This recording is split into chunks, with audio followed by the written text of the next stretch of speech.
बिस्मिल्लाहिर्रहमानिर्रहीम। नाज़रीन, मैं हूँ जावेद बलोच और आपके इल्म में है कि निगरान वज़ीर-ए-आज़म का ऐलान हो चुका है और उनका हलफ़ भी होने वाला है।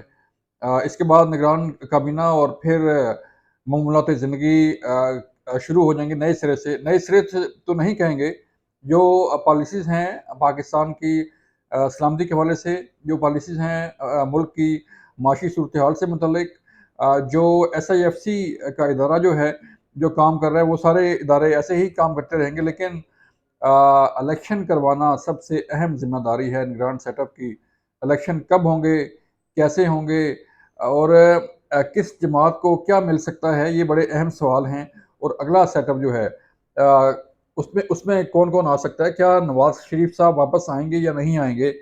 ये वो सवालात हैं जो जो हर एक की ज़बान पर हैं, जो हर शख्स जो है इससे मुतल्लिक पूछ रहा है कि इलेक्शन कब होंगे, कैसे होंगे, कौन वज़ीर-ए-आज़म आएगा, नया अगला सेटअप कैसा होगा, प्रेज़िडेंट ऑफ पाकिस्तान जो है वो किसका होगा और जो है वो इलेक्शन के लिए जो इंतज़ामात हैं वो कैसे होंगे। तो ये वो सवालात हैं जो हर एक की ज़बान पर हैं और इलेक्शन के हवाले से अगर हम देखें तो जो ग्राउंड रियलिटीज़ हैं, अगर उसको हम चेक करें, तो नो डाउट इलेक्शन जो है वो विदिन 90 डेज़ होना है। लेकिन जो हल्का बंदियों का मामला जो है वो दरपेश है, उसे अगर हम देखें तो हल्का बंदियों के लिए 120 दिन दरकार हैं इलेक्शन कमीशन को। अगर इलेक्शन कमीशन जो है वो हल्का हल्का बंदियाँ करवाता है और फिर उसके बाद इलेक्शन की तरफ जाते हैं, तो फिर ये आप अ, अगर हम इस पीरियड को देखें तो फिर ये फरवरी 2024 की डेट जो है वो बनती है, का मंथ बनता है अगर इस दौरान इलेक्शन होते हैं तो।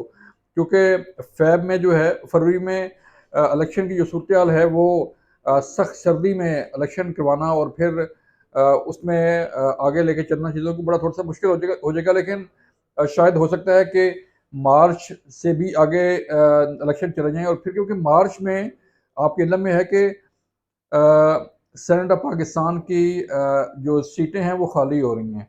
मार्च में चेयरमैन सेनेट का ओहदा भी जो है वो उसकी मुद्दत भी ख़त्म हो रही है। तो मार्च में सेनेट का ईवान जो है वो पूरा करना, उसका इलेक्शन करवाना भी एक अहम ज़िम्मेदारी होगी और सेनेट का इलेक्शन तभी होगा जब असम्बलियाँ अपने वजूद में होंगी, जब असम्बलियाँ काम कर रही होंगी, जब इलेक्टोरल कॉलेज असम्बलियों का मुकम्मल होगा और फिर वो इलेक्टोरल कॉलेज जो है वो सेनेट का इलेक्शन करवाएगा। तो जो मुख्तलिफ हलके हैं वो ये कह रहे हैं कि इलेक्शन में कुछ 1-2 माह की ताख़ीर तो हो सकती है, लेकिन फरवरी से आगे जाना इलेक्शन जो है वो शायद पॉसिबल ना हो।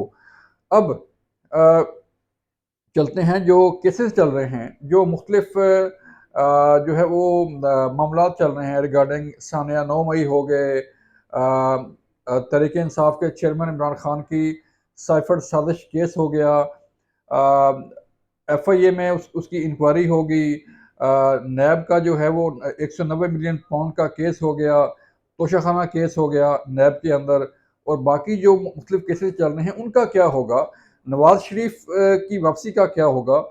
तो उसके मुतल्लिक हमने मुख्तलिफ जो हलके हैं, जो मुख्तलिफ सोर्सेज़ हैं, जो मुख्तलिफ इदारों के सरबराहान हैं, उनसे हमारी जब बात हुई तो उनका ये कहना है कि ये वो तमाम केसेस जो हैं, जो तमाम केसेस चल रहे हैं वो एज़ इट इज़ ही चलते रहेंगे। उन पर काम जो है वो इदारे अपना-अपना काम करते रहेंगे।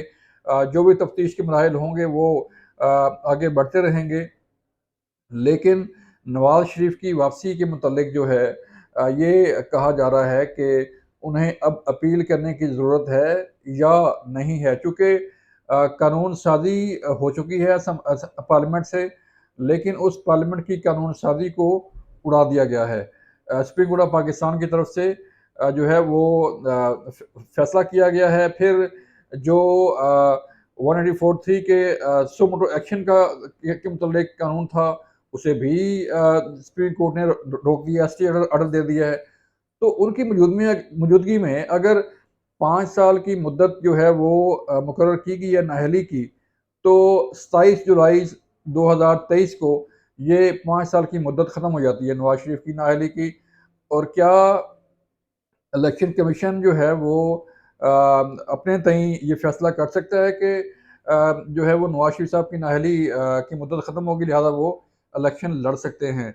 अगर ये नाअहली सुप्रीम कोर्ट से जो है वो वहाँ से उनको रिलीफ नहीं मिलता या वहाँ पे वो नहीं जाते, तो फिर ये अगर इलेक्शन लड़ भी लेंगे तो फिर भी ये सवालिया निशान रहेगा और मुस्तकबिल में उन पर सवाल उठते रहेंगे कि जो है वो सुप्रीम कोर्ट ने ताहयात नाअहल किया था, उसके बाद जो है इलेक्शन लड़ रहे हैं। तो ये वो सवालात हैं जो मुस्लिम लीग नून के अंदर भी किए जा रहे हैं और मुस्लिम लीग से बाहर भी किए जा रहे हैं, और जो सियासी हलके हैं उनमें भी ये के सवालात उठाए जा रहे हैं कि इन केसेस का क्या होगा, इस नाअहली का क्या होगा।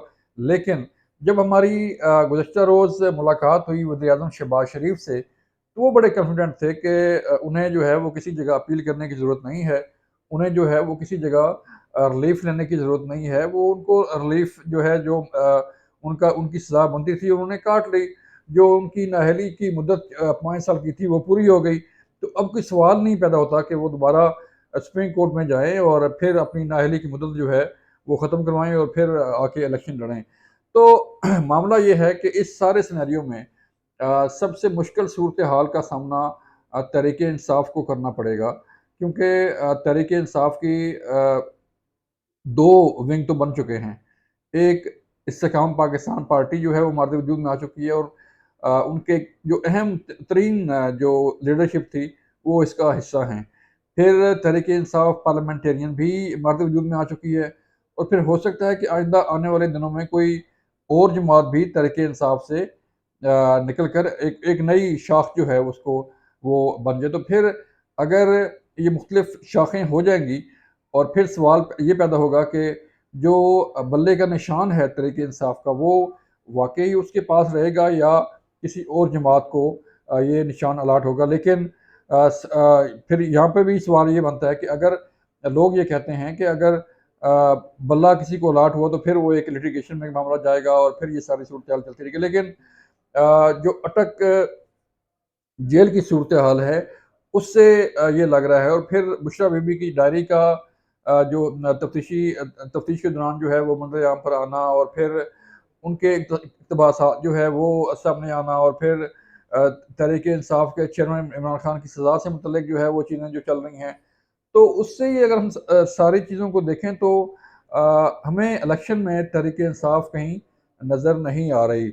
और फिर जब इलेक्शन होता है तो मामला अपना-अपना, सियासत अपनी-अपनी, इलेक्शन अपना-अपना के असूल पर पहले भी ज़रदारी साहब भी ये कह चुके हैं और मुस्लिम लीग नून के हलके भी ये कह चुके हैं कि सियासत अपनी-अपनी और इलेक्शन अपना-अपना होगा। अब देखना ये है कि इस इलेक्शन में तहरीक-ए-इंसाफ कहाँ खड़ी होती है, मुस्लिम लीग नून कहाँ खड़ी होती है, पीपल्स पार्टी कहाँ खड़ी होती है, JUIFA कहाँ खड़ी होती है और बाकी जो सियासी जमातें हैं वो कहाँ खड़ी होती हैं। लेकिन जो निगरान वज़ीर-ए-आज़म बने हैं काकड़ साहब, उनका जो तल्लुक बलूचिस्तान से है, तो डेफ़िनेटली उनका भी एक बड़ा अहम रोल होगा बलूचिस्तान के हवाले से भी और मुल्की सियासत के हवाले से भी। उनके जो इक़दामात होंगे वो असर डालेंगे आने वाले इलेक्शन पर भी और जो मुल्क के अंदर सूरत-ए-हाल माशी सूरत-ए-हाल चल रही है, जो अमन-ओ-अमान की सूरत-ए-हाल न चल रही है उस पर भी और इलेक्शन के इंतज़ामात के हवाले से भी उनका बड़ा अहम रोल होगा। देखना ये है कि निगरान वज़ीर-ए-आज़म अपना ये रोल कैसे अदा करते हैं, क्योंकि उनका तल्लुक बलूचिस्तान से है और उनका जो माज़ी है वो भी बेदाग है, उन पर कोई ऐसे इल्ज़ामात भी नहीं है और तमाम हलकों में गैर मुतनाज़ा शख्सियत के तौर पर जाने जाते हैं, तो सबको उनसे उम्मीदें भी हैं। तो देखना ये है कि उनका रोल कैसे होगा और क्या आगे चल के हालात पैदा होंगे। ये थी आज की सूरत-ए-हाल, अपना ख़्याल रखिएगा। अल्लाह हाफ़िज़।